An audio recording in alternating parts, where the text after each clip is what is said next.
वालेकुम। हमारे प्रोजेक्ट का नाम course and student management system है। ये प्रोजेक्ट बेसिकली डेटा स्ट्रक्चर के कोर्स CS404 के लिए बनाया गया है और इसको एज एक कॉम्प्लेक्स इंजीनियरिंग प्रॉब्लम लिया गया है। हमारे ग्रुप मेंबर्स का नाम आतिफ सईद, हसन इलियास कियानी एंड बरकत अहमद है। मैं जो प्रेजेंट कर रहा हूँ हसन इलियास कियानी सर, मेरा नाम हसन इलियास कियानी है और रोल नंबर 253 है।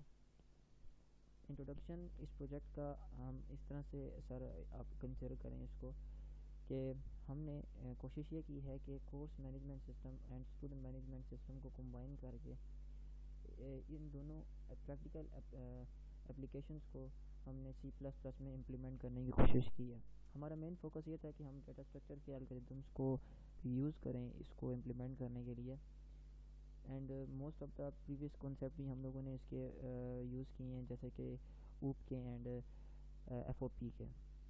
जो मेन कॉन्सेप्ट डेटा स्ट्रक्चर के लगाए हमने वो सर हमने लिंक लिस्ट की मदद से हम लोगों ने इस प्रोजेक्ट को इम्प्लीमेंट करने की कोशिश की और हमारा मेन जो कि फंक्शंस बने हैं ज़्यादा वो इसी की मदद से ही बने हैं। अब लिटरेचर रिव्यू देख लेते हैं सर इसका लिंक लिस्ट का कि लिंक लिस्ट होती क्या है। बेसिकली ये एक लीनियर डेटा स्ट्रक्चर में एक इंक्लूड किया जाता है। ये एक सीक्वेंस कंसिडर की जाती है, एक सीक्वेंस होती है डेटा स्ट्रक्चर में। इसमें बेसिकली डिफरेंट नोड्स होते हैं और हर एक नोड किसी दूसरे नोड को पॉइंट कर रहा है। जैसे कि आप देख रहे हैं कि ये हमारे पास एक नोड है जो इस नोड को पॉइंट कर रहा है और सिमिलरली ये वाला नोड इस नोड को पॉइंट कर रहा है। और ये पॉइंट किस तरह करते हैं, हर एक नोड के अंदर एक डाटा होता है, कोई डाटा स्टोर होता है और उनके अंदर एक पॉइंटर होते हैं। और वो पॉइंटर्स क्या कर रहे होते हैं, वो पॉइंटर्स बेसिकली नेक्स्ट नोड के डेटा के एड्रेस को सेव किया हुआ होता है उन्होंने अपने अंदर, ताकि और इस तरह से वो एक पॉइंटर जो है वो दूसरे नोड की तरफ पॉइंट कर रहा होता है और वो उसको बता रहा होता है कि नेक्स्ट नोड की जो सीक्वेंस है वो आगे किस तरफ मूव ऑन करेगी। स्टार्ट में हमारे पास एक पॉइंटर होता है, हेड पॉइंटर होता है जिससे स्टार्ट करते हैं लिंक लिस्ट। और एंड में हमारे पास जो आखिरी नोड होता है वो टर्मिनेट इस तरह करता है कि उसके जो पॉइंटर होते हैं वो नल को पॉइंट कर रहा होता है। अब ये जो फर्स्ट इंटरफेस है जब हम इसको रन करेंगे, ये जो हमारा प्रोजेक्ट है, तो उसमें हमारे पास 3 किस्म के ऑप्शंस अवेलेबल होंगे यूज़र के लिए। उनमें एक कोऑर्डिनेटर का ऑप्शन है, एक इंस्ट्रक्टर का ऑप्शन है और एक स्टूडेंट का ऑप्शन है। बेसिकली कहता ये है कि आपको अपना रोल सेलेक्ट करना है कि आप बेसिकली हैं क्या, आप स्टूडेंट हैं, कोऑर्डिनेटर हैं या फिर एक इंस्ट्रक्टर हैं। तो एक चीज़ यहाँ पे गौर करने वाली ये है कि जब आपने एक इंस्ट्रक्टर या फिर कोई कोऑर्डिनेटर या फिर आपने स्टूडेंट का रोल सिलेक्ट कर लिया तो तब जाके आप इस मेन फंक्शन में, मतलब मेन इंटरफेस में आप नहीं आ सकते। ये जो इंटरफेस अभी आपके सामने है, इस इंटरफेस में आप वापस नहीं आ सकते because that you have selected your particular role. तो अब आप बाउंस बैक नहीं कर सकते उससे। हर एक ग्रुप मेंबर सर हमारा उनको डिस्कशन करेगा हर एक रोल के बारे में। मैं सर कोऑर्डिनेटर के रोल के बारे में डिस्कशन करूँगा कि कोऑर्डिनेटर किस तरह के फंक्शंस को परफॉर्म कर सकता है और वो क्या चीज़ें कर सकता है, क्या चीज़ें परफॉर्म नहीं कर सकता। सिर्फ 2 ऑप्शन हम लोगों ने इसके अंदर इंक्लूड किए हैं, ऑल्दो मैनी ऑप्शन इसमें इंक्लूड किए जा सकते थे। जो सबसे पहला ऑप्शन है वो ये है कि कोऑर्डिनेटर वो कोर्स को ऐड करे, उन कोर्स को ऐड करे जो कि ऑफ़र हो चुके हैं, जिनको ऑलरेडी ऑफ़र हो चुके हैं। तो अब उन कोर्सेज़ को हमने सिस्टम में ऐड करना है। उसके बाद कोऑर्डिनेटर जो है वो उनको व्यू भी कर सके, क्योंकि जो कोर्स ऑफ़र हो चुके हैं उनको वो एक तरह से व्यू भी कर सके। अब मैं आपको सर C++ फाइल में ले जाता हूँ कि उसकी C++ फाइल कैसे होगी। सबसे पहले सर हम आ जाते हैं मेन फंक्शन में। मेन फंक्शन में स्टार्ट हम यहाँ से करते हैं, इस लाइन से, लाइन 361 से। ये लाइन बेसिकली हमारे कंसोल के टाइटल को चेंज कर रही होगी, जो हमारी कंसोल का टाइटल होगा। इसमें ये कंसोल आप ये देखें, यहाँ पे ये कोर्स मैनेजमेंट सिस्टम लिखा हुआ है, तो ये टाइटल है बेसिकली हमारी कंसोल का, तो वो हमने चेंज करना है। तो उसके लिए हम ये जो है वो सेट कंसोल टाइटल की कमांड को यूज़ करेंगे। फिर उसके बाद सी आउट किया कि ताकि यूज़र अपने पर्टिकुलर ऑप्शन को सेलेक्ट कर सके। फिर सी इन हमने करवाया यूज़र से कि आपने कौन से ऑप्शन को चेक करना है। लास्ट हमारे पास कोऑर्डिनेटर फिर जो ऑप्शन होंगे फिर उसके हिसाब से वो रन होंगे। तो मैं 369 जो लाइन है इस ऑप्शन के बारे में डिस्कस करूँगा कि ये कैसे काम कर रहा है और इसका कोड कैसा है। तो कोऑर्डिनेटर के फंक्शन पे चले जाते हैं कि कोऑर्डिनेटर का फंक्शन बेसिकली कर क्या रहा है। तो ये शुरू में डिक्लेयर किया था टाइप डेफ की कमांड्स की इसकी मदद से कि एक वर्ड डाटा टाइप को मैंने रीनेम करके मैंने उसको टाइप कर दिया। अब यहाँ पे मतलब कहने का ये कि जो कोऑर्डिनेटर फंक्शन है इसकी डाटा टाइप हमारे पास वॉइड है। अब इसमें देखते हैं कि सबसे पहले तो सिस्टम CLS की कमांड से मैंने सारी स्क्रीन को क्लियर कर दिया।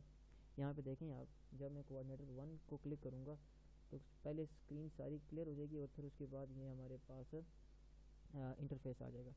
इसमें आप सबसे पहले देखें कि अगेन मैंने टाइटल का नेम रीनेम किया जो कि मैंने कोऑर्डिनेटर अब कर दिया कि अब कोऑर्डिनेटर जो है वो सिस्टम में आ चुका है। फिर उसके बाद अगेन उसके ऑप्शंस हम लोगों ने डाल दिए कि कौन से ऑप्शंस कोऑर्डिनेटर यूज़ कर सकता है। फिर सी इन करवाया। फिर सी इन इग्नोर की कमांड है यूज़ करते हैं क्योंकि जब आप सी इन करवाते हैं तो उसके लिए वो ये करता है कि वो जो हमारे पास वाइट स्पेस होती है उसको इंक्लूड कर लेता है वैसे ही, ताकि मतलब एक सेफ एंड के लिए कंपाइलर ये करता है कि सीन करते हुए उससे वाइट स्पेस इंक्लूड कर देते हैं। तो हमें इसको अवॉइड करना है। क्यों? क्योंकि आगे हमने यूज़र से हमने डिफरेंट स्ट्रिंग्स की इनपुट करवानी है। तो स्ट्रिंग्स की जब इनपुट आप करवाएंगे तो वो फिर वहाँ पे मसला करती हैं, इसलिए हमें cin.ignore की कमांड यूज़ करनी है। अब नेक्स्ट हमारे पास क्या है यहाँ पे मैंने इस पर डिफरेंट इफ़ एल्स की स्टेटमेंट्स लगाई हुई हैं। तो सबसे पहला है कि अगर आप प्रेस 1 करें तो ऑफर्ड कोर्स आपने जो कोर्स ऑफ़र होने हैं उनको ऐड करना है। अब यहाँ पे स्क्रीन क्लियर करने के बाद हमने एक फंक्शन कॉल किया जो कि एक क्लास का है और जिस क्लास का ऑब्जेक्ट CLL है। सबसे पहले क्लास को डिस्कस कर लेते हैं कि क्लास कैसी है, उसका नाम क्या है और ये ऑब्जेक्ट किस क्लास का है। इसमें ये देखें यहाँ पे क्लास का ऑब्जेक्ट जो है वो मैंने डिक्लेयर किया हुआ है। तो इसका मतलब है कि क्लास के ऑब्जेक्ट का नाम CLL है और क्लास का नाम हमारे पास कोर्स LL है। ठीक है, अब हम कोर्स क्लास की तरफ मूव करते हैं कि क्लास बेसिकली कैसे है। इसमें प्राइवेट के अंदर हम लोगों ने दो डिफरेंट स्ट्रक्ट बनाए हुए हैं, स्टूडेंट और कोर्स का, जो कि हम आगे नोड में यूज़ करेंगे। एक हमारे पास कोर्स का है और एक हमारे पास स्टूडेंट का, और इन्हीं की मदद से हमने आगे लिंक लिस्ट बनानी है। एक लिंक लिस्ट हमारे पास कोर्स की होगी और एक लिंक लिस्ट हमारे पास स्टूडेंट की होगी। सबसे पहले तो एक स्ट्रिंग डाटा टाइप की मैंने कोर्स का नाम डाल दिया। उसके बाद कोर्स के क्रेडिट आवर जो होते हैं 2 होते हैं, 3 होते हैं, 1 होते हैं, वो मैंने इंटीजर डाटा टाइप के डाल दिए। उसके बाद कोर्स का कोड होता है जैसे कि EE403, ये स्ट्रिंग्स में डाल दिया मैंने। कोर्स का इंस्ट्रक्टर का नाम कि जो कोर्स पढ़ा रहे हैं उनका नाम भी स्ट्रिंग में डाल दिया और एक ये पॉइंटर बना दिया नेक्स्ट पॉइंटर, और ये फिर एट दी एंड मैंने एक हेड पॉइंटर बना दिया इसका कोर्स के लिए। अब हम स्टूडेंट की तरफ चलते हैं। स्टूडेंट के नाम को मैंने student_name दिया, स्ट्रिंग डेटा टाइप डाल दी। फिर मैंने स्टूडेंट का रोल नंबर स्ट्रिंग में डाल दिया, स्टूडेंट की ईमेल, स्टूडेंट का कॉन्टैक्ट, और फिर एट दी एंड मैंने स्टूडेंट का यहाँ पे एक पॉइंटर बना दिया। ये तो हो गए उसके के नोड के अंदर क्या क्या डेटा होगा। अब हम पब्लिक में आते हैं। तो यहाँ पे डिक्लेरेशंस, कंस्ट्रक्टर और डिस्ट्रक्टर्स बने हुए हैं और जो डिफरेंट फंक्शंस हैं उनकी डेफिनेशंस की हुई हैं, और उसके अलावा इसमें कुछ नहीं है, जो कि 1 बाय 1 हम इनको डिस्कस करेंगे। अभी हमने हुआ यूँ था कि हम इस क्लास की तरफ इस तरह आए थे कि CLL हमारे पास एक ऑब्जेक्ट था, जो कि क्लास हमारे पास कोर्स LL का हमारे पास एक ऑब्जेक्ट था। तो उसमें फंक्शन कॉल हुआ था ऐड अंडरस्कोर कोर्स का। इस की डाटा टाइप जो है वो हमारे पास वॉइड है, रिटर्न टाइप सॉरी, और इनपुट जो है हमारे पास स्ट्रिंग है, इंटीजर है, और तो डिफरेंट इनपुट जो है हमारे पास स्ट्रिंग की हैं। तो अब इस फंक्शन की तरफ मूव करते हैं कि ये फंक्शन बेसिकली कर क्या रहा है। अब हम जाते हैं, एक बार वेरीफाई कर लेते हैं कि हम किस व्यू इसमें हमने ऐड कोर्स में, क्योंकि इसकी इनपुट डाटा टाइप हमारे पास इनपुट ले रहा है ये, तो देखते हैं कि इसकी डिफरेंट इनपुट्स हम लोगों ने क्या दी हैं। एक इनपुट जो है वो हमारे पास, उसको हमने empty1 का नाम दे दिया, एक इनपुट इसने 0 दे दी, एक इनपुट इसने empty2 का नाम दे दिया और empty3 का नाम दे दिया। इन नाम को देने का एक मकसद था, वो भी हम कोड के फंक्शन में जाकर डिस्कस करते हैं कि इनका मकसद क्या था। अब यहाँ पे आते हैं। सबसे पहले क्या किया, अगेन मैंने यहाँ पे टाइटल चेंज किया अपनी कंसोल का और एक करंट पॉइंटर बना दिया कोर्स लिंक लिस्ट के लिए। मैंने कोर्स लिंक लिस्ट के लिए मैंने एक करंट पॉइंटर बना दिया और एक नया नोड बना दिया, जो कि मेरे पास ये पॉइंटर जो है वो मेरे पास बन गए हैं कोर्स कंस्ट्रक्ट के लिए। अब सबसे पहले मैंने कंपैरिजन किया, क्योंकि दो तरह की इसमें हमारे पास ऑप्शन अवेलेबल हैं कि कोई यूज़र है, कोई जो कि जिसने ये मिसाल के तौर पर कि जिसने ये फंक्शन सिस्टम बनाया है, तो वो कोई बिल्ट इन कुछ कोर्सेज़ को अगर ऐड कर देना चाहता है, तो ये पॉसिबल, एक ये इनपुट पॉसिबिलिटी है हमारे पास, और एक ये कि जो कि सिस्टम के इस इंटरफेस को यूज़ कर रहा है। दूसरी पॉसिबिलिटी कि ये है, तो अगर कोई सिस्टम कोई मतलब जो क्रिएटर है वो क्रिएटर इनपुट दे रहा है, तो वो यहाँ पे वो ये चेक कर रहा है। अब वो मैंने इनपुट वहाँ से दी है empty1 की, तो वो यहाँ पे कंपेयर करेगा। मैंने यहाँ पे कर दिया कि जो सी इन है, जो कि हमारे पास कोर्स का नाम है, तो मैंने यहाँ पे कंपैरिजन किया कंपेयर का फंक्शन यूज़ करके, जो कि बेसिकली कंपेयर कर रहा है क्या जो मेरे पास इनपुट आई है वो इसके इक्वल टू है कि नहीं है। अगर इक्वल होगी तो इसका मतलब ये है कि यूज़र चाहता है कि वो इनपुट ले, मतलब user wants to input a new और user want to create a new course. तो इसका मतलब ये है, तो फिर जब ये कंडीशन ट्रू होगी, क्योंकि empty1 हमारे पास इनपुट थी इसकी, तो यहाँ पे सी आउट हो जाएगा कि प्लीज़ एंटर कोर्स नेम। सी आउट एंटर हो जाएगा प्लीज़ एंटर कोर्स नेम। जैसे कि यहाँ पे मैं 1 सेट करता हूँ, तो यहाँ पे आ गया सबसे पहले प्लीज़ एंटर कोर्स नेम। मैं लेट्स सपोज के कोर्स का नाम एंटर करता हूँ डेटा स्ट्रक्चर। फिर इसमें कोर्स के नाम को एंटर करने के लिए मैंने गेट लाइन का फंक्शन यूज़ किया, जो कि स्ट्रिंग्स के लिए इस्तेमाल किया जाता है, और साथ सिंक करता जा रहा हूँ और लाइन को मैंने एंड कर दिया। फिर उसके बाद उसने कोर्स के क्रेडिट आवर्स की इनपुट करनी है, तो अब मैंने कोर्स के क्रेडिट आवर वहाँ से इनपुट इसके पास हमारे पास जब सिस्टम फंक्शन कॉल हुआ, तो मैंने इनपुट जो थी वो 0 दी थी, मतलब इसका जो इनपुट आर्ग्यूमेंट में आया था पास होके वो 0 था। तो यहाँ पे ये कंडीशन ट्रू हो जाएगी, ये इस में चला जाएगा। फिर सी आउट होगा please enter credit hours in numbers, और एग्जांपल भी दे दी कि किस तरह से आपने एंटर करने हैं। फिर ये तो सिंपल इंटीजर डेटा टाइप के होंगे, तो वो सी इन यहाँ पे कर लेगा। तो यहाँ पे मैं सी इन कर देता हूँ डेटा स्ट्रक्चर 3 क्रेडिट आवर्स। उसके बाद हमारे पास नेक्स्ट है कि कोर्स के कोड को आपने ऐड करना है। अगेन यहाँ पे ये कंडीशन ट्रू होगी, क्योंकि हम लोगों ने यहाँ पे ये वाली इनपुट थी, इसके लिए मैंने empty2 कॉल किया था। कंडीशन ट्रू होगी तो फिर मैंने एंटर किया प्लीज़ एंटर कोर्स कोड, जैसे कि यहाँ पे डिस्प्ले हो रहा है प्लीज़ एंटर कोर्स कोड। तो अब मैं लेट्स सपोज कि इसका कोर्स कोड है जी CS404, कोर्स कोड भी एंटर हो गया। फिर नेक्स्ट हमारे पास इसमें अगेन यहाँ पे मुझे सी इन डॉट इग्नोर करनी थी, क्योंकि पहले मैं एक स्ट्रिंग ले चुका हूँ। इनपुट सी इन मैंने यहाँ पे की है, इसलिए अगेन उसने वाइट स्पेस जो है वो स्पेयर कर ली होगी। तो जब गेट लाइन का फंक्शन मैं यूज़ करता हूँ स्ट्रिंग्स की इनपुट के लिए, तो वो फिर उसको स्किप कर देता है, क्योंकि वाइट स्पेस जब भी आता है तो उसका मतलब है कि गेट लाइन ने उसको स्किप वहाँ से स्किप हो जाती है। तो उसको इग्नोर करने के लिए हमने सी इन डॉट इग्नोर का फंक्शन यूज़ किया और सी इन करवा लिया और फिर सिंक करवा लिया। लास्ट मैंने जो है empty3 इनपुट आर्ग्यूमेंट इसके लिए आया था, और यहाँ पे भी कंडीशन ट्रू होगी और सी आउट हो जाएगा please enter course instructor name. तो जैसे कि यहाँ पे कोर्स इंस्ट्रक्टर नेम है, तो मैं एंटर करता हूँ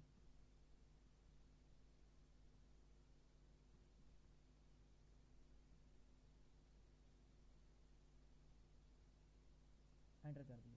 अब यहाँ तक हमारे पास एक पहला इंटरफेस था। अब नेक्स्ट देखते हैं कि इसके अंदर हो क्या रहा है। सबसे पहले ये कंडीशन भी हो सकती है कि अब हमारे पास बिल्कुल भी कोई भी नोड नहीं बना हुआ, लेकिन हमारे केस में बना हुआ है, क्योंकि मैंने ये किया कि मैंने जैसे बताया आपको के पास दो ऑप्शंस है हमारे पास, कि हम दो ऑप्शंस को लेके चल सकते हैं, कि एक इसके एडमिनिस्ट्रेटर जो है वो खुद से बिल्ड इन कोर्स कोई ऑफ़र, मतलब कि कुछ कोर्स ऐसे हैं, वो कहता है कि कुछ कोर्स ऐसे हैं जो कि हमेशा ऑफ़र होंगे, तो वो उनको खुद ऐड करना चाहे तो वो ऐड कर सकता है। जैसे कि यहाँ पे मैंने किए हुए हैं, मैंने यहाँ पे तीन डिफरेंट कोर्स को ऐड किया हुआ है, जिसमें मेरे एक डिजिटल सिस्टम डिज़ाइन है, सेटेलाइट कम्युनिकेशन है और कंट्रोल सिस्टम है। इसका मतलब ये है कि हमारे पास 3 नोड्स होंगे ऑलरेडी पहले के बने हुए होंगे। जब मेन फंक्शन स्टार्ट हुआ तो स्टार्टिंग में ही हमारे पास ये कोड जो है ये कोर्स हमारे पास बन चुके थे। तो इसका मतलब ये कि ये इस इफ स्टेटमेंट में नहीं आएगा, क्योंकि हेड अगर नल को पॉइंट कर रहा होता तो वो क्या करता, वो एक नया स्पेस लेता कंपाइलर जो है सिस्टम से, और एक हेड सी जो है वो नया हमारे पास करता क्या, नया कोर्स बना लेता, उसका जो इनपुट पे कॉल करता मैं नेम, जो नेम हमारे पास इनपुट पे आया होता वो इसके साथ इनपुट करवा लेता। फिर उसके बाद कोर्स कोड क्रेडिट आवर्स आ गए, फिर हमारे पास कोर्स कोड आ गया और कोर्स के इंस्ट्रक्टर का नाम आ गया, और एट दी एंड हमने ये किया कि जो हेड पॉइंटर है, हेड जो है वो उसका हेड का जो नेक्स्ट है वो नल को पॉइंट कर दिया। लेकिन हमारे कंडीशन में ऐसा नहीं है, हमने उसको ऐसा किया है कि हमारे केस में ऐसा नहीं है, हम पहले से बने पड़े हुए हैं, नोट बने पड़े हैं, मतलब इस इफ़ में वो जाएगा ही, एल्स में जाएगा। एल्स में जाके मैंने ये किया कि जो हेड पॉइंटर है उसको मैंने करंट के इक्वल कर दिया। फिर मैंने एक वाइल स्टेटमेंट लगा दी, मैंने उसे कहा कि जब तक क्या नाम है करंट पॉइंटर का जो नेक्स्ट होगा, मतलब करंट नोड का जो नेक्स्ट होगा उसका नेक्स्ट अगर जब तक नल को पॉइंट नहीं करता तब तक आप क्या करते जाओ, तब तक आप मतलब स्किप करते जाओ उस नोड को। और स्किप करने के लिए मैं ये लाइन यूज़ कर रहा हूँ जो कि क्या कर रहा है कि करंट का नेक्स्ट को करंट नोड जो है उसका नेक्स्ट जिसको पॉइंट कर रहा है वो किसके इक्वल कर दो, वो करंट पॉइंटर को दे दो। तो इस तरह से वो स्किप करता जाएगा। फिर वो new node course link list का एक नया नोड बना लेगा। फिर उसके बाद उसमें क्या करेगा, उसमें जो इनपुट आई होगी, जो कि मैंने इनपुट अभी की भी है यहाँ पे, ये डेटा स्ट्रक्चर 3 क्रेडिट आवर और CS404 और इंस्ट्रक्टर का नाम लिख दिया, ये उन सब में ये सारी इंफॉर्मेशन जो है वो ऐड कर लेगा। तो इस तरह से ये ऐड कोर्स का फंक्शन जो है वो कॉल होगा। जब ये ऐड कोर्स का फंक्शन कॉल होगा तो इसमें यहाँ पे यूज़र से पूछता है वो कि press 1 if you want to go back to coordinator menu. अब ये किस तरह हो रहा है, ये बेसिकली ये रिकर्सिव कॉलिंग हो रही है कि अगर आपने बैक वापस जाना है तो आप किस तरह से जाएंगे।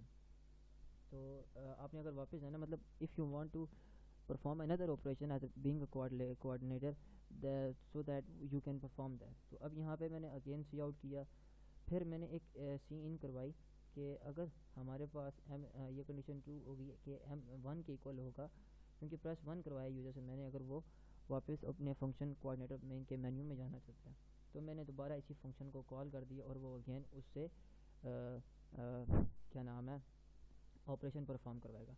एल्स कोई भी अगर नंबर वो एंटर करेगा, 1 के अलावा कोई भी नंबर एंटर करेगा तो वो एग्जिट कर जाएगा।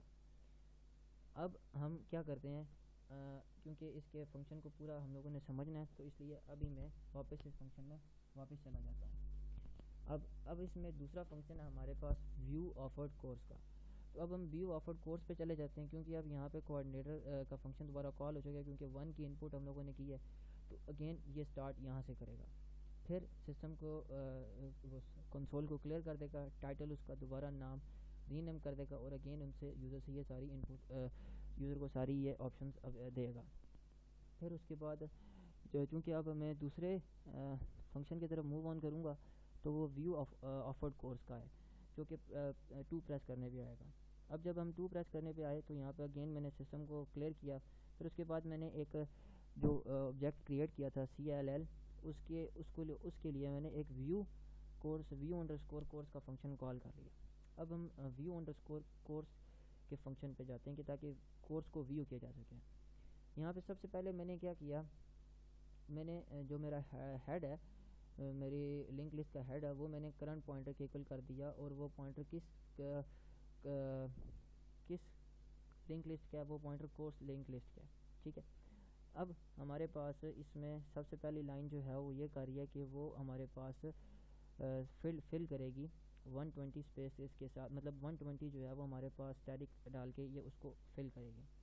फिर उसके बाद यहाँ पे ये इसको स्किप करेगी लाइन को, ब्लैंक स्पेस देके। फिर यहाँ पे मैंने सेट विड्थ, मैंने विड्थ सेलेक्ट की इसकी, और यहाँ पे मैंने कोर्स नेम एंटर कर दिया।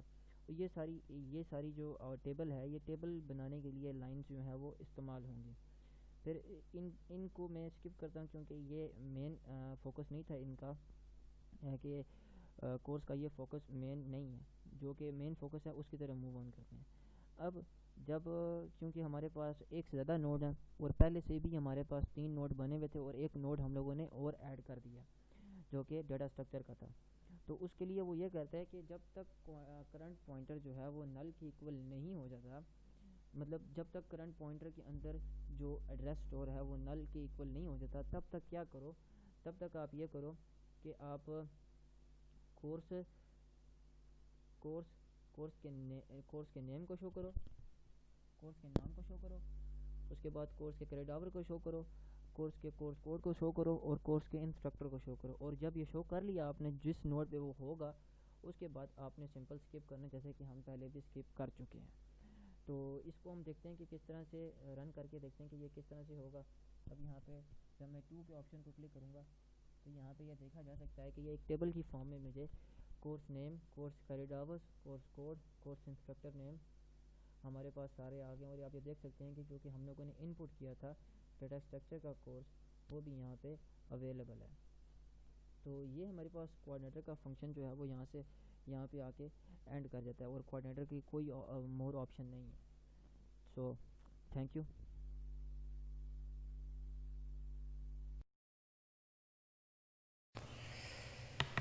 अस्सलाम वालेकुम, मेरा नाम आतिफ सईद है।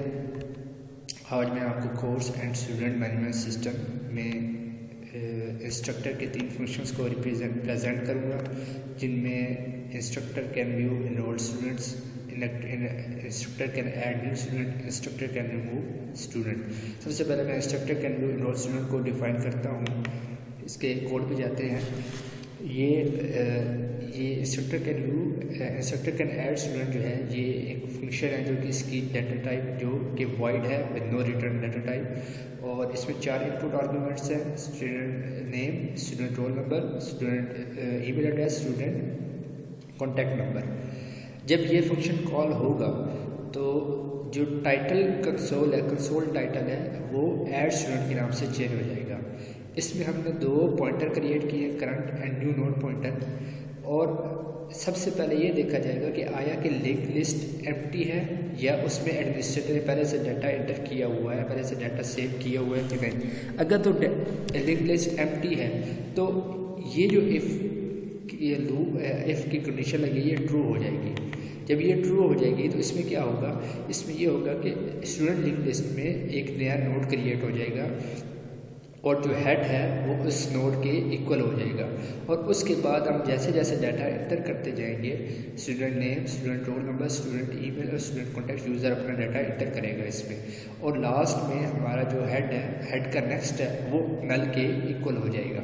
ये डाटा एंटर कैसे होगा, ये ऐसे होगा कि हम जो कंपेयर करेंगे यूज़र इनपुट को जो इनपुट डिफाइन है इस फंक्शन में। अगर कंडीशन ट्रू हो जाती है तो यूज़र डाटा एंटर करेगा, और वो कैसे एंटर करेगा वो हम गेट लाइन फंक्शन की मदद से करेंगे। और cin.sync उस डाटा को अपडेट कर देगा जो अपने डाटा सेव करना है। उसके बाद ये होगा, इसी तरह बाकी student name, student email address और हर जो भी हमने 4 इनपुट आर्गुमेंट है उनको कंपेयर किया जाएगा। अगर तो लिंक लिस्ट एम्प्टी नहीं है, एडमिनिस्ट्रेटर ने डाटा पहले से डाला हुआ है, तो फिर एल्स की कंडीशन ट्रू होगी। और एल्स की कंडीशन, अब स्टूडेंट ने एडमिनिस्ट्रेटर ने कितना डाटा डाला हुआ है ये हमें नहीं पता, तो इसलिए क्या करेंगे हम वाइल लूप यूज़ किया है कि जो करंट का नेक्स्ट जो करंट का नेक्स्ट है is not equal to null. इससे क्या होगा कि हमारा जो पॉइंटर है वो लास्ट नोड पे चला जाएगा। जब लास्ट नोड पे जाएगा तो हमारा जो करंट नोड है वो हेड के इक्वल हो जाएगा। और जब हेड के इक्वल हो जाएगा तो उसके बाद हम जो करंट है वो करंट के नेक्स्ट पे नया नोड पे चला जाएगा। और जब हमारी एल्स कंडीशन ट्रू होगी तो अब एडमिनिस्ट्रेटर ने कितना डाटा डाला हुआ है ये हमें नहीं पता। तो क्या होगा कि हम वाइल लूप लगा के हम ये करेंगे कि हमारा जो पॉइंटर है वो लास्ट नोड पे चला जाएगा। जब लास्ट नोड पे जाएगा तो करंट जो है वो करंट पॉइंटर है वो हेड के इक्वल हो जाएगा। जब वो हेड के इक्वल हो जाएगा तो हम एक स्टूडेंट लिंक लिस्ट में एक नया नोड क्रिएट करेंगे और जो करंट नोड है लास्ट नोड के जो करंट नोड है वो करंट के नेक्स्ट पे चला जाएगा, जो कि हमने नया नोड क्रिएट किया है स्टूडेंट के नाम से। अब उस पर हम डाटा एंटर करेंगे, student name, student roll number, student email और स्टूडेंट कॉन्टैक्ट। जब ये डाटा एंटर हो जाएगा तो उसके बाद हमारा जो लास्ट नोड का नेक्स्ट है वो नल के इक्वल हो जाएगा। ये मैं अब आपको करके दिखाते हुए कैसे होगा। ये हमने ये कंसोल आ गया, course and student time system console आ गया सामने। इसमें हमने 2 को इंस्ट्रक्टर को ओपन किया है और उसमें हम नया स्टूडेंट ऐड करते हैं, जैसे कि Mohammad Adnan. 23 roll number add करते हैं 237 50 BSE F17 और उसके बाद ईमेल ऐड करते हैं adnan.237@iiu.edu.pk और उसके बाद हम कॉन्टैक्ट नंबर ऐड करते हैं 923333517063। ये हमने इस तरह न्यू स्टूडेंट का डाटा एंटर कर दिया है। अब हम इंस्ट्रक्टर मेन्यू पे जाते हैं दोबारा। जो नेक्स्ट फंक्शन है हमारा नेक्स्ट फंक्शन है instructor can view enrolled students. ये फंक्शन क्या करता है, ये फंक्शन भी वॉइड डाटा टाइप है और इसकी विद नो इनपुट आर्ग्यूमेंट। इसमें हम क्या कर रहे हैं कि हमने एक नया पॉइंटर क्रिएट कर रहे हैं स्टूडेंट लिंक लिस्ट में, जो कि उस पॉइंटर को हेड के इक्वल कर रहे हैं। और इसमें हमने एक वाइल लूप लगाया है जो कि देख रहा है कि आया कि करंट नल के इक्वल तो नहीं है। अगर करंट नल के इक्वल, जो करंट नोड है वो नल के इक्वल नहीं है, तो फिर जो भी डाटा हमने इस एडमिनिस्ट्रेटर में डाला हुआ है वो आपको शो करा देगा। और उसके लिए हमने सी आउट को मदद से शो कंसोल पे आउटपुट दिखाई है। जैसे कि अब आपको दिखाता हूँ मैं एनरोल्ड स्टूडेंट। ये अब आपके सामने student name, student roll number, email. ये जैसे कि हमारे पास सामने एक इंस्ट्रक्टर कंसोल शो हो रहा है। इसमें जब हम 1 प्रेस करेंगे तो हमारे पास जितने भी स्टूडेंट्स का डाटा स्टोर है वो शो होने लग पड़ेगा। अब हम तीसरे फंक्शन पे आते हैं। तीसरा फंक्शन है कि instructor can remove any student. ये वॉइड फंक्शन है और विद 1 स्टूडेंट और विद 1 आर्ग्यूमेंट, इनपुट आर्ग्यूमेंट, जो कि स्टूडेंट रोल नंबर है। हम स्टूडेंट रोल नंबर की मदद से स्टूडेंट को सर्च करेंगे और रिमूव करेंगे। अपने जो हमने स्टूडेंट रिमूव करना है उसके रोल नंबर की मदद से हम इसको रिमूव करेंगे। इस फंक्शन में हमने 2 पॉइंटर क्रिएट किए हैं, एक प्रीवियस पॉइंटर है, एक प्रीवियस और एक करंट को। और हमने हेड को करंट के पॉइंटर पे इक्वल कर दिया है। अब सबसे पहले तो हम ये देखेंगे आया कि लिंक लिस्ट एम्प्टी तो नहीं है। अगर लिंक लिस्ट एम्प्टी नहीं है तो फिर वाइल कंडीशन ट्रू हो जाती है। और उसके बाद ये देखना है कि जो हमने स्टूडेंट रोल नंबर डाला है वो क्या फर्स्ट नोड है या तो वो कोई दरमियान वाला नोड है। अगर तो वो फर्स्ट नोड है तो ये कंडीशन ट्रू होगी। तो अब ये करेंगे कि उस नोड को जो करंट है उसके मतलब कि फर्स्ट नोड है तो फिर current is equal to head हो गया।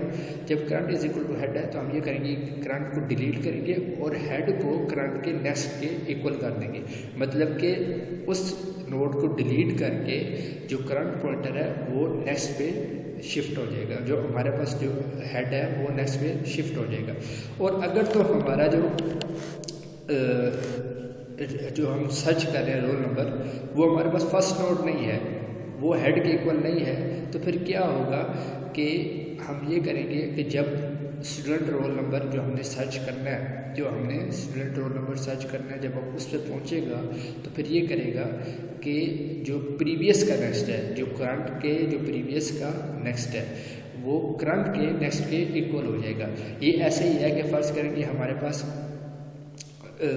15 ऊँटों की लाइन जा रही है और हमने जो हमारे पास जो करंट है वो 14 है और हमने 15 को डिलीट करना है। जो करंट का नेक्स्ट है वो क्या है, वो 15 और हमने उसको डिलीट करना है और 15 का नेक्स्ट है 16। इसका मतलब है जब करंट 15 डिलीट होगा तो हमारे पास जो करंट का नेक्स्ट है वो प्रीवियस के नेक्स्ट जो प्रीवियस का नेक्स्ट है वो करंट के नेक्स्ट के इक्वल हो जाएगा और हम करंट को डिलीट कर देंगे।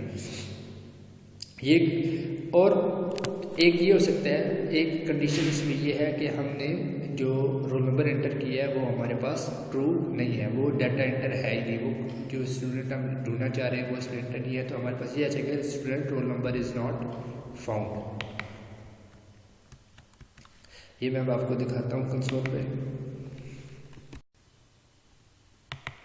हमने कोर्स मैनेजमेंट सिस्टम में इंस्ट्रक्टर को ओपन किया और इसमें हम स्टूडेंट को रिमूव करना चाहते हैं। हमने 3 को प्रेस किया। अब कौन सा रोल नंबर, अब 37।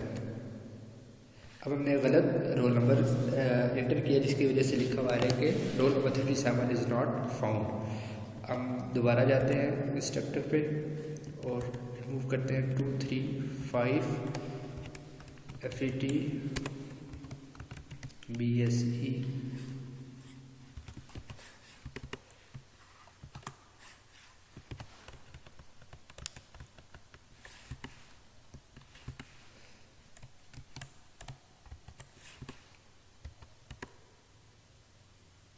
और ये रिमूव हो गया। हम इसको चेक करते हैं। अभी जब हम व्यू स्टूडेंट करेंगे तो हमारे पास ये आतिफ सईद रिमूव हो गया है।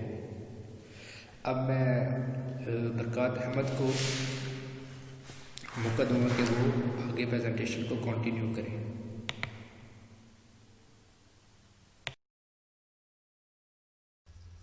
अस्सलाम वालेकुम सर, मेरा नाम मोहम्मद बरकात अहमद है, रोल नंबर 259 और 3rd ग्रुप मेंबर हूँ।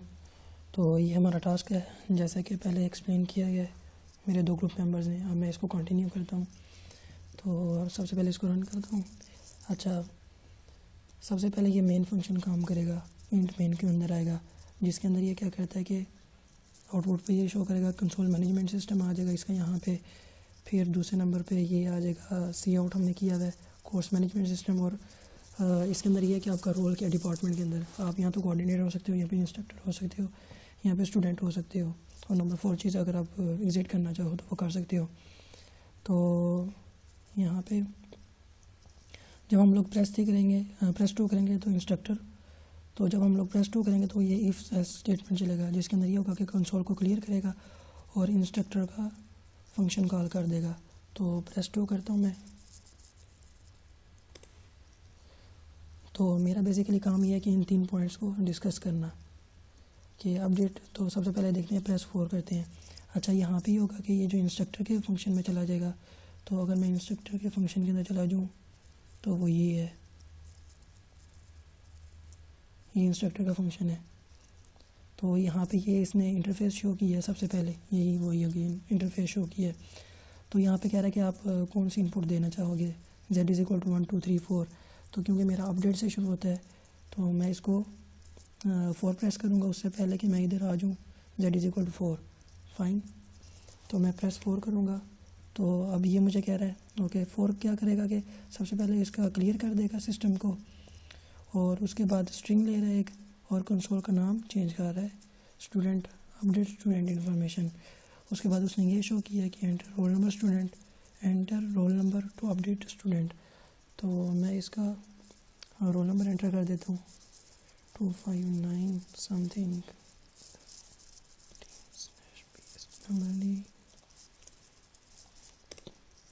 ओके, अच्छा, इसके बाद ये वाला फंक्शन कॉल होता है, ये वाला अपडेट। तो अपडेट स्टूडेंट इंफॉर्मेशन पे आ जाएगा जो कि ऊपर है, ये है, इसके अंदर आएगा। तो इसके अंदर हो क्या है कि एक इसमें इंटीजर डिफाइन हुआ है और एक स्टूडेंट क्लास का एक पॉइंटर डिफाइन हुआ है। अगर हमने यूँ कहा है कि अगर हेड जो से नल है तो वो कोई भी स्टूडेंट अगर मतलब लिंक लिस्ट के अंदर कोई भी हेड जो है वो पॉइंटर कर रहा है ना नल के इक्वल है, तो इसका मतलब है कि लिंक लिस्ट खाली है। अदरवाइज़ वो क्या कर रहा है कि करंट की स्टेटमेंट चलती है, वाइल की स्टेटमेंट चलती है, जिसके अंदर वो कहता है कि करंट नल के इक्वल नहीं है। तो हम लोगों ने क्योंकि अब रोल नंबर एंटर कर दिया है, तो अब हमारे पास ये शो कर रहा है। अगर आप प्रेस 1 करेंगे तो स्टूडेंट अच्छा, अगर हम लोग प्रेस 1 करेंगे तो कह देगा ये change student name Hasan Ilyas Kiyani. तो इसके अंदर ये है कि मैं अपना स्टूडेंट नेम देता हूँ BRK88, कोई भी स्टूडेंट नेम दे दिया। तो हो क्या रहा है इसके अंदर, एक तो सीन है, सीन डॉट इग्नोर, इसको मैं एक मिनट डिफाइन करता हूँ। इसके अंदर ये है कि गेट लाइन ले रहा है, गेट लाइन ले रहा है जिसके अंदर सीन कर रहा है, और करंट का जो पॉइंटर वाला है ना उसके अंदर वो स्टोर कर रहा है, और उसके बाद सी आउट करेगा। और इग्नोर वाला फंक्शन ये काम करता है कि जो स्पेसिस है ना उसको वो मैनेज करता है, ठीक है। तो ये इसने स्टूडेंट को कर दिया। तो इसके बाद यही शो होगा अगेन, प्रेस 1 शो करेगा, जो कि हम लोगों ने देखा था इंस्ट्रक्टर के अंदर कि ये इंस्ट्रक्टर क्या होगा अंदर होगा, ये Z=4, क्योंकि अब हम लोगों ने अपना ऑपरेशन कंप्लीट कर दिया, तो इसके बाद ये वाली इन्फॉर्मेशन वो शो कर रहा है। तो मैं इसको प्रेस 1 कर देता हूँ ताकि बैक मेन्यू में चला जाए। अच्छा, अब क्या होगा कि अगर हम लोगों ने देखना है टोटल नंबर ऑफ़ स्टूडेंट्स, तो मैं क्योंकि 5 प्रेस करता हूँ, तो जब मैं 5 प्रेस करने से पहले मैं आपको ये शो कर दूँगी Z=5 लेगा। तो एक मिनट मैं इसको एंटर करूँ। तो इसने क्या किया कि कंसोल को सबसे पहले खाली कर दिया है, इसने अपना क्लियर किया, उसके बाद इसका नाम दे दिया है। ओके, उसके बाद ये कह रहा है कि टोटल नंबर ऑफ़ स्टूडेंट जितने रजिस्टर थे ना उसने यहाँ पे शो कर दिए हैं। अब ये इस फंक्शन के अंदर जाएगा, कॉल होगा, तो इसके बाद ये जाएगा इधर, इसको मैं मिनिमाइज़ करता हूँ, और इसके बाद ये टोटल नंबर ऑफ़ स्टूडेंट्स, ये इसके अंदर ये हो रहा है कि दो, एक पॉइंटर है, पॉइंटर को उसने हेड से इनिशियलाइज़ कर दिया, और एक इंटीजर है जो कि 0 से इनिशियलाइज़ किया है। इसमें ये अगेन यही शो करता है कि अगर वाइल की स्टेटमेंट लगाइए अगर, तो वो करंट नहीं, इसका मतलब ये है कि लिंक लिस्ट अगर खाली नहीं है ना तो ये वाली स्टेटमेंट चलेगी, जिसके अंदर क्या करेगा, ये नेक्स्ट पोजीशन पे करंट जो है ना नेक्स्ट पोजीशन पे जाएगा, और उसके नेक्स्ट पोजीशन जो है वो स्टोर हो जाएगी, और उसके बाद वो काउंट करेगा, C++ करेगा। तो ये इसने शो किया है। तो अगेन हम लोग प्रेस 1 करते हैं ताकि ये बैक चला जाए इंस्ट्रक्टर के अंदर। तो अगेन ये इंस्ट्रक्टर वाला आ गया, इसको मैंने मिनिमाइज़ किया। तो अब ये कहता है कि Z=6 प्रेस करो, आप ये Z=6 प्रेस करो। अगेन वही बात है, वही फंक्शन इसके अंदर ऑपरेट हुए हैं। तो ये आ गया। इसके बाद कहता है कि search student roll number find, तो मैं लिखता हूँ 259/FET forward BSEE forward F17। तो ये इसने कर लिया है, मेरा रोल नंबर ये है। अच्छा, इसके अंदर हो क्या रहा है कि ये सर्च स्टूडेंट का फंक्शन यहाँ पे कॉल होता है अगेन। तो अगर मैं जाऊँ स्टूडेंट फंक्शन के अंदर, तो ये है, इसको मिनिमाइज़ कर दूँ, और ये स्टूडेंट। ओके, स्टूडेंट फंक्शन के अंदर ये काम होता है कि ये एक स्ट्रिंग ले रहा है रोल नंबर की, तो इसके अंदर एक पॉइंटर बनेगा करंट के नाम से, और करंट को हमने इनिशियलाइज़ कर दी हेड के अंदर। तो वो अगेन वही चीज़ देखता है, वाइल की स्टेटमेंट लगी है, अगर तो वो लिंक लिस्ट खाली नहीं है तो ये काम करे कि जो रोल नंबर हमने दिया है ना उसको देखे कि वो है कि नहीं है, यानी कि उसने सर्च करना है। तो हम लोगों ने लिखा 259, तो क्योंकि वो रोल नंबर है तो उसने रोल नंबर है तो उसने name of the student show किया है बरक़ात, और ईमेल, और उसने अगेन ये शो कर दिया है, फ़ोन नंबर शो किया है। तो सिमिलरली अगर मैं आपको दिखाऊँ चलूँ कि अगर स्टूडेंट नहीं है तो फिर क्या करेगा, अगर मैं मतलब रोल नंबर गलत दे देता हूँ तो वो कहता है कि स्टूडेंट नॉट फाउंड, यानी ये वाला फंक्शन कर्ली ब्रैकेट्स के बाहर वाला ना कॉल हो जाता है, ये रोल नंबर नहीं है। तो ये लास्ट टॉपिक था। और अगर स्लाइड पे जाऊँ तो ये मैंने टॉपिक्स कवर किया स्टूडेंट्स के बारे में, student can view course offer and update their information, तो ये हमने कवर किया है। और यहाँ से हमारा इसका एंड होता है फाइल का। और ठीक है सर, अस्सलाम वालेकुम।